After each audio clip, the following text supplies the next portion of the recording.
नमस्कार मित्रांनो, रामकृष्ण हरी. कसे आहात सगळे? बरे आहात ना? आजची व्हिडिओ ही स्पेशली नाशिककरांसाठी, तपोवन जे आहे त्याच्यासाठी. झाडांना बोलता येत नाही म्हणून माणसांनी बोललं पाहिजे. आज जर माणसांनी बोललं नाही, माणसांनी उठाव नाही केली तर काही दिवसांनी माणसांचीच झाडं होतील.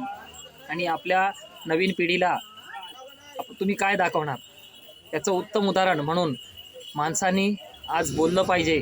नाशिककरांनी एकजूट दाखवली पाहिजे आणि तपोवनातील 1800 झाडं जी कट होणार आहेत त्याच्यावर आवाज उठवला पाहिजे.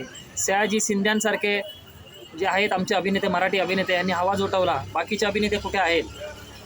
आणि सयाजी शिंदेनी आवाज उठवला आणि त्यांना विरोध म्हणून तो जे वकील आहेत, आमचे ज्येष्ठ वकील आहेत, त्यांना खूप ज्ञान आहे,